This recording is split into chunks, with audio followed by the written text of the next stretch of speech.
Good evening. How goes it? Welcome to Nate's Live Talk. Please like, share, and most importantly, subscribe. Very important. Thank you, everyone, for subscribing. We're cooking with gas. I so appreciate all the kind words today and people reaching out. Sorry I'm dropping this one late night. It's kind of fitting because it's someone wrote me in with this story, and I've been watching the show Outer Range lately on Amazon. Great show. If you guys get a chance to watch it. Season 2 just started. I already burned through the whole thing, me and my honey. But it's crazy with this story that I just had written into me via email. And the shit I've been getting from emails, it's amazing. It's like the universe or God. I like to think God, but thank you, God.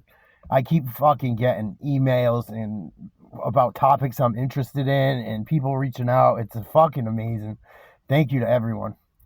But Outer Range is a great show. Check it out if you get the opportunity on Amazon Prime. I love it. I love it. And the further I get into the show, the more the rabbit hole deepens. And you guys know I like to think. I say it in a lot of videos. These videos that make you think. This story I'm going to tell you will make you think. I started reading it last night when I got the email. I didn't sleep good last night. That's why I'm making this video late. I had to go run and do some stuff today and make some deliveries, make some coin. And I came home. I didn't have to work at the evening tonight, so I took advantage of a couple hours of a nap before dinner. I needed it bad. So I apologize for coming in late with this video. But pretty cool story. This story takes place in LA, and the person that wrote it in didn't say if there was a guy or a girl, but it was someone in their mid-20s. They didn't say their name. They were driving home in Los Angeles, and the road they were on was curvy with no breakdown lanes, and it's a famous road in LA. I don't want to say too much. I want to try and keep certain people protected and shit. But it was a near-death experience they had. So it's 8:30 on a Saturday night. There's some traffic, and the road's always busy that they were driving in on. And all of a sudden, 50 feet in front of them, there's a car with the side door facing them as they're driving forward, and they panic. The person panics, and they said that the car must have stalled and spun out because it was perpendicular to their lane, and the road they were on had no breakdown lanes, so there was nowhere for them to go. And so, like I said, it's Saturday night, 8:30, some traffic. And all of a sudden, 50 feet in front of them, there's a car with a side door facing them. And it must have stalled or spun out and was perpendicular to their lane. And the person looked quick to the right, and there was a car on the side of them. So they're like, oh my God, there's nowhere to go. And it's obviously moving much faster than I'm telling it. Put yourself in the picture. Use your brain. Use your mind. Nowhere to go to the right. And the car on the side. And they're like, oh my God, I have nowhere to go. They turned the car hard right.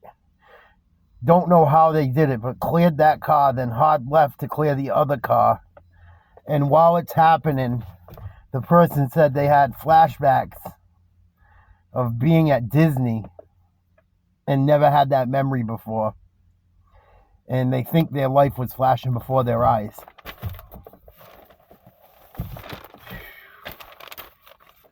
And in the letter, the person wrote they were certain they were a goner, and they yelled out.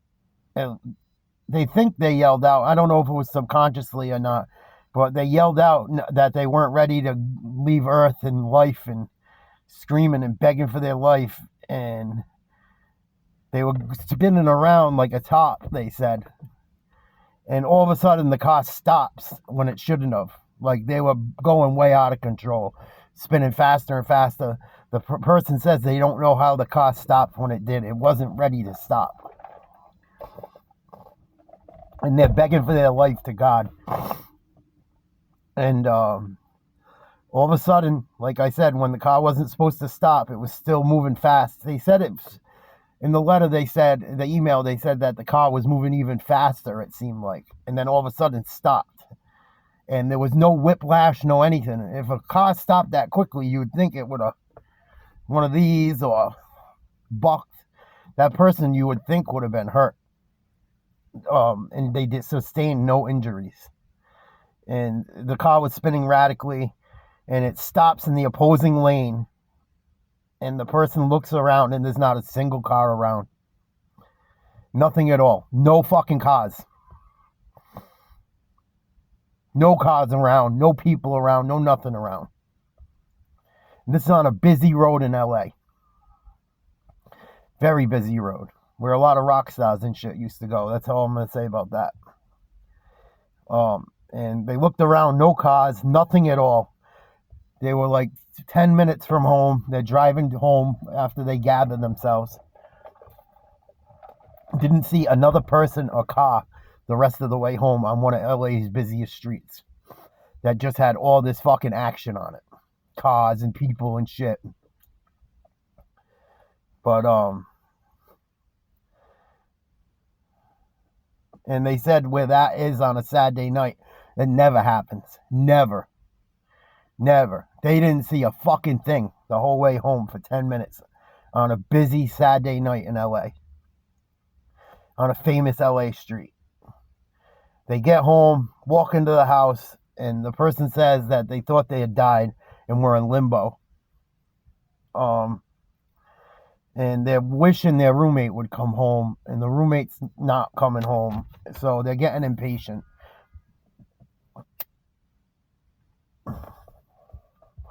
They couldn't take it anymore, and they call a friend and ask the friend to tell them their name, age, the city they live in, the date.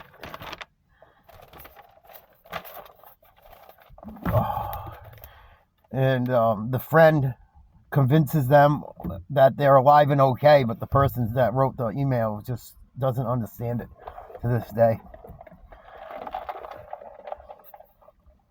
And they said in the letter, quote, "There's no way I could have escaped that accident. There was nowhere for the other cars to go. There was no way I couldn't have not have hit one of them somehow. It was mathematically impossible. It haunts them to this day. Sometimes they wonder if they're lying on the road bleeding still in the afterlife." Fucking mind twister.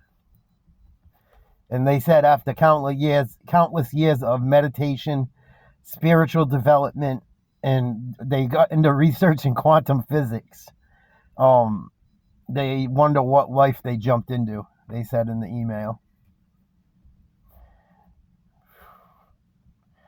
That's fucking nuts. Nuts. And the person that wrote the email said they work in a college out there. They work at a big university in California. And they're not Mickey the Dope, put it that way. In the words of Joey Diaz, they're not Mickey the Dope. They're not dummies. I don't think they're dummies if they could figure out quantum physics, or they started researching them to try and have some fucking understanding of what they thought may have happened. And they said that fucking street, there was action on it. And then after that fucking shit occurred, there was no action on it.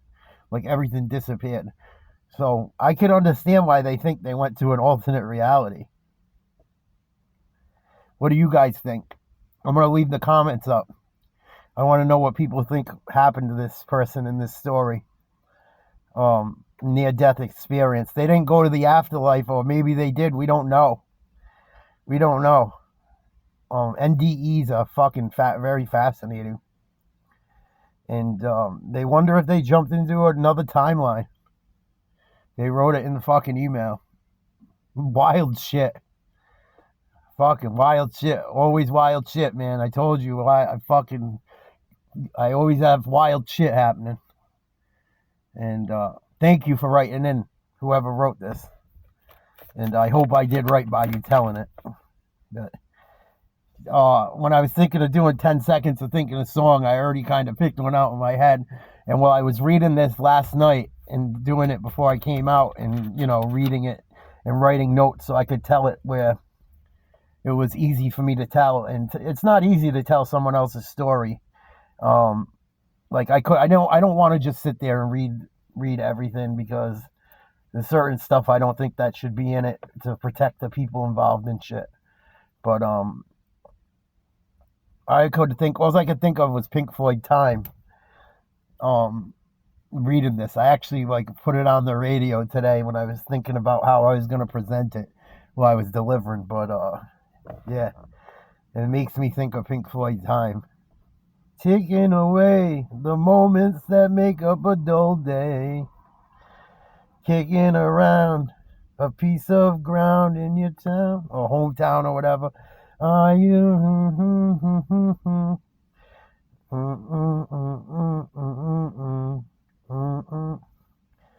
Yeah, it reminds me of Pink Floyd Time, that song. What wild shit. What do you guys think? I'm going to leave the comments up. You guys get stupid, they get brought down, or you get kicked off. Let's have fun. Let's discuss this stuff. Mind-blowing shit. Did they fucking go to another dimension? Are they in purgatory? Are they in limbo?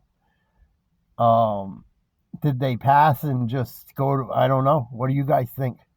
I don't know what to think. I have to think about it more. Maybe they use one of their 9 lives like a cat. Maybe God knew it wasn't their time to go and saved them. That's what I think happened. But another wild one at Nate's Live Talk. Please like, share, subscribe. If you guys have any type of stories like this, or paranormal, near-death experiences, UFO, anything, please write me. I would love to tell you a story. I'll even interview you if you wish. Hit me up at nateslivetalk@yahoo.com. NATESLIVETALK@yahoo.com. Or Nate's Live Talk on Instagram, spelt the exact same way. Please send your stories in. They give me more material. They may help you. They make people think. Maybe someone will come up with a explanation that will make sense for you. This was a wild story, and I'm happy to do it. Thank you for sending it to me. You guys have a great rest of your Monday night or a Tuesday morning. I'm sorry I posted this late. I just ran out of time. There's only so many hours in the day. But I've tried to stay true and loyal and consistent to keep up with the algorithm and give you guys something to think about and talk about. Keep the subscribes coming.